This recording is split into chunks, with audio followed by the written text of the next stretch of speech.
Hi guys, good morning, good afternoon, good evening to all people around the world. So now, we're gonna do the unboxing of all my orders for soap making and salve making or balm for pain and for itchy or eczema. So this is all the ingredients for making those skincare products, mostly soap making. So yeah, I am still here in USA. I ordered this here because it's a little bit cheaper than compared to Canada. So I'm going back to Canada next week. I can carry half of it, not all. And my hubby gonna take some when he visited me in Canada. So let's open it. I got 1, 2, 3, 4, 5, 6, 7, 8. 8 packages, guys. This is worth $800. All of this for soap making mostly and salve making or balm. So let's open it.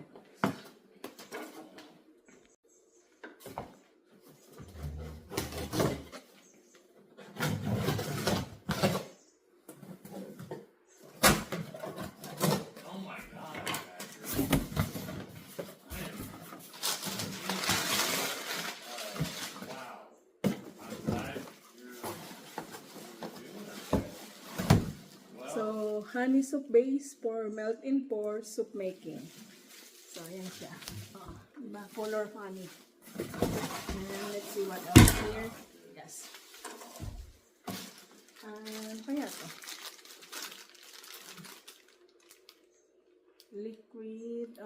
Liquid Dermal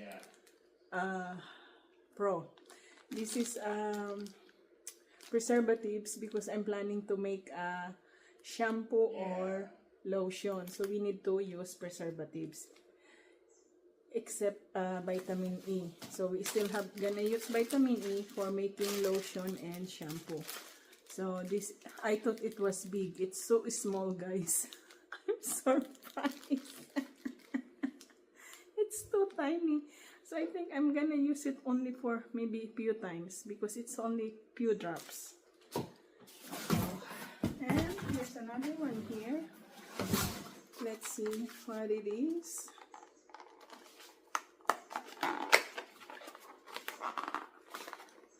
Hirap naman ito buksan. Oh, my order. Yeah, that's costly. Yep. Ayan. Oh, so they send me Seabacthorn. I thought I canceled Seabacthorn, but it's still sending me Seabacthorn. So this is a very good quality, guys. This is organic. So I got organic Seabacthorn, which is good. It's very expensive, guys. This Seabacthorn is worth like almost $100. See, guys, one product, $100. And this one is $50. And this one is, I think, $10 or $15, something like that. So we're gonna put back here. And we're done with this one. Let's see the next one.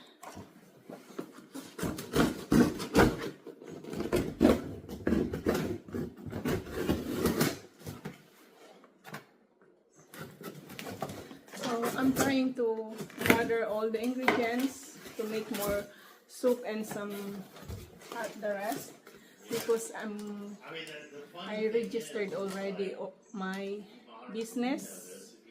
So when I got the registration number, it takes 90 days, guys, for that. So I'm gonna start selling online all my products. Diba? Diba? Start na ng business ko, guys. And Bingra. So this powder, it's gonna be used for skin products, for itchy, for balm, and for making shampoo for my hair because Bingra powder is one of the ingredients to control to have gray hair or uban in Tagalog.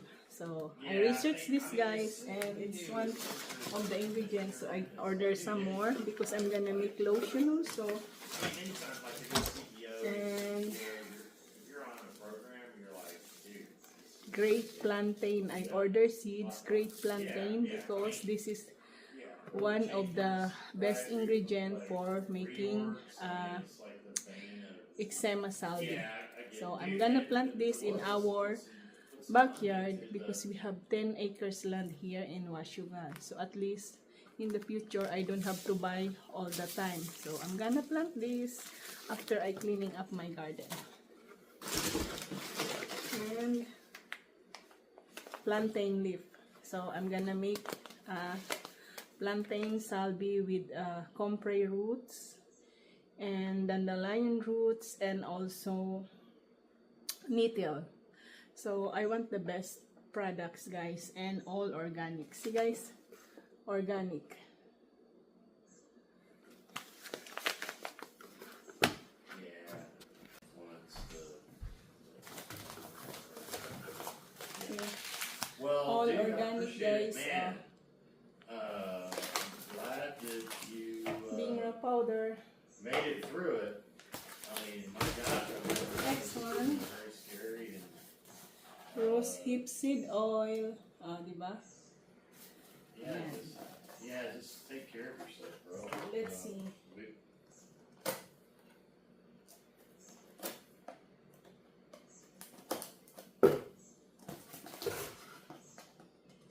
Nah, dude. I mean, Patrick, one of the things I was saying out of this, I don't want to ruin the box, guys, because I think they use the box. The box is nice.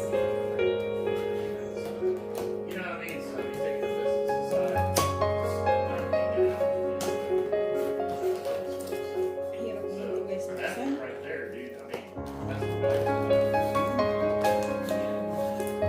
Sus, ganun pala yun. exactly. Parang may secret code.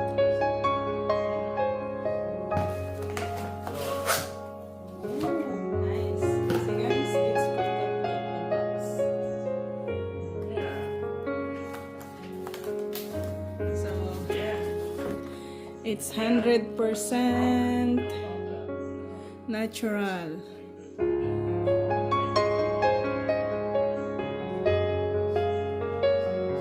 All my products, guys, are organic, natural. See? This is very expensive. This is I can use this for makeups, guys.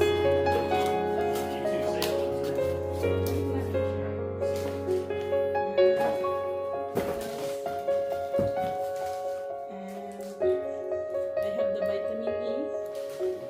That's another ingredient, lavender. So I use this for soap making, face, oil blends. And this one Otipin Plus for making shampoo. Uy, bakit hindi na siya puno? Tingnan niyo, guys. Parang siyang kulang ng 1/8. So, ayan. So this is the first time I'm gonna try to make shampoo and conditioner.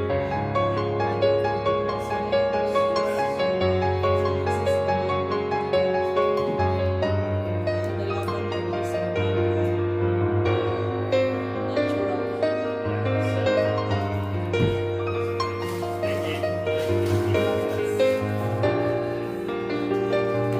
calendula flower seeds. This is organic seeds, guys. I'm gonna start planting this also. So because calendula is a lot of ingredients for soup making and cinnamon cream making. Let's put it back.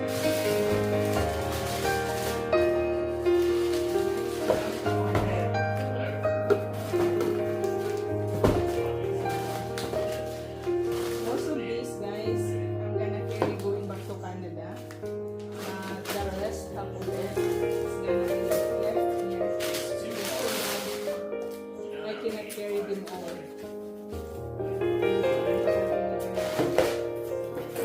Is that all? Yeah.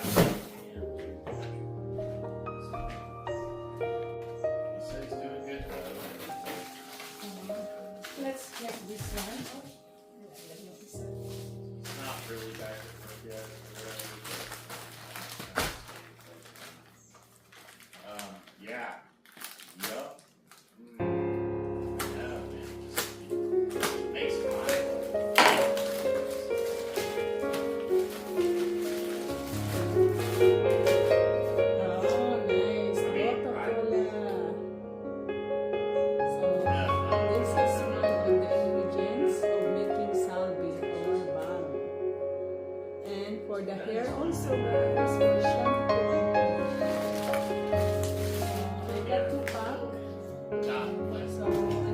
products coming soon in my website is the shampoo and conditioner. I'm lucky enough. But for the first time, I'm gonna try it first for me. Anyway, yeah. Because you know, my hair having, gray hair, I don't like it. And this one, parang walang iman. Oh, German. So I'm gonna plan this out. This one, only one inside. And this, I think this is the essential oil. Frankincense, the most expensive essential oils. Even you do research, guys, that's very expensive essential oils. Canada, I bought like 1/3 of this bottle in Canada. It's only like 50 ml. It cost me $75, guys. Here in US, this one is $54 times 3, bigger than $75 in Canada. See how much difference is Canada and USA, guys. Even it's a little bit higher than US and still I can save a lot.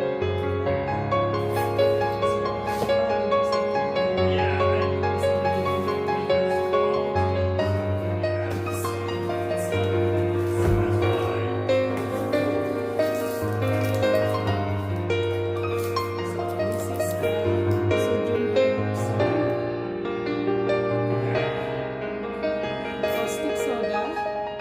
This is for soap making cold process. So the first time I made cold process, I used the lye solution liquid, but it's not right. So my soap making that time and it didn't sa purification process, it didn't reach. When I mixed it and it didn't become bar soap, so it was reject. I have to throw them all, wasting all the expensive ingredients. So this time, I'm gonna try again. Hopefully, I got lucky and I can manage to make a cold process. Yeah. Marami po kasi ano to eh.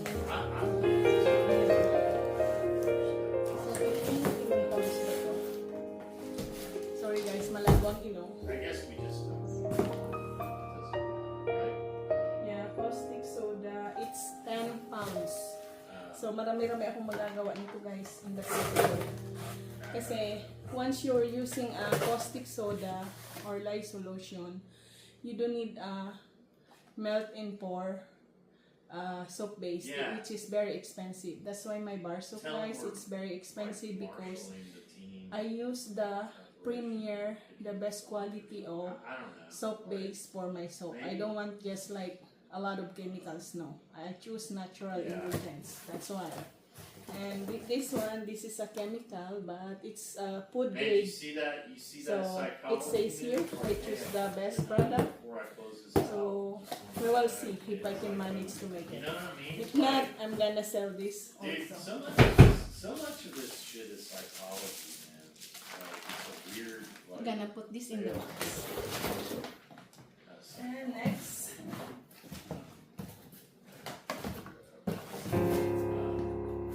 yeah. Running into these little sales screens where like,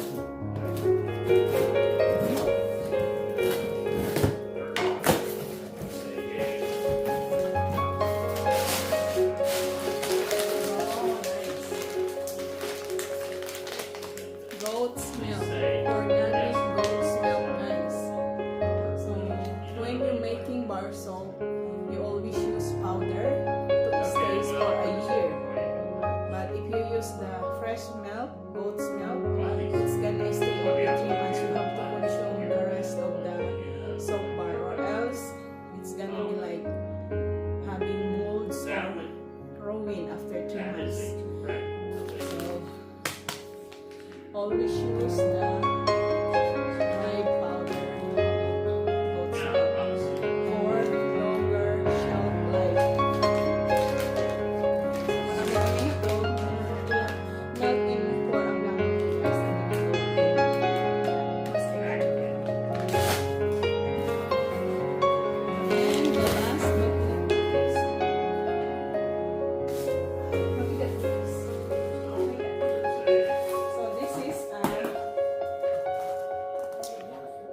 na goat's milk soap base. Milk and more. And this is 25 pounds, guys. So, yan soap base. 25 pounds, guys, this one. Ang bigat. So, I'm not sure if I can carry this in my luggage because it's 25 pounds already. I really need to make a lot of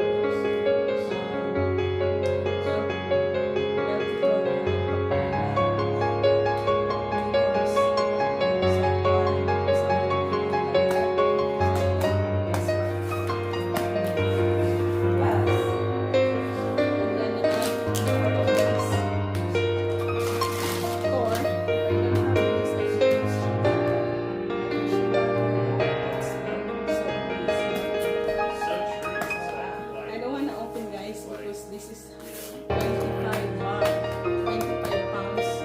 So please bar.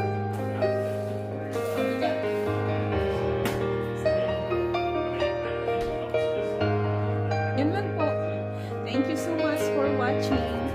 So I really appreciate you guys. Thank you to all my subscribers, and God bless us all. Thank you, Lord Jesus Christ, for a beautiful day today. Thank you, everyone. Thank you. Bye. Have a great day, everyone. Of these packages worth over $800, guys. It's not complete.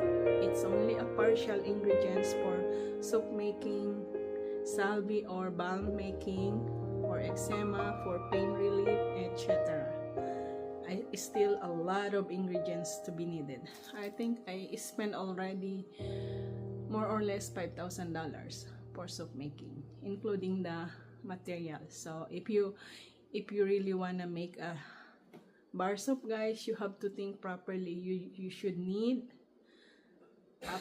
more capital to have the best product, not just making. You have to research and do it properly. Don't copy anybody's recipe. Anyone's recipe is not good. You need to have your own recipe, the best for yourself and for the safety of the skin, not only your skin but for all people that has sensitive skin. That's why I'm using all natural products and the best premier class, because a lot of people, especially nowadays, a lot of sensitive skin. So it's always come first in your mind when you're gonna make skincare products, safety of the skin of all people that they're gonna buy from you. That's it. And if you have allergy of some of my ingredients, you shouldn't use it.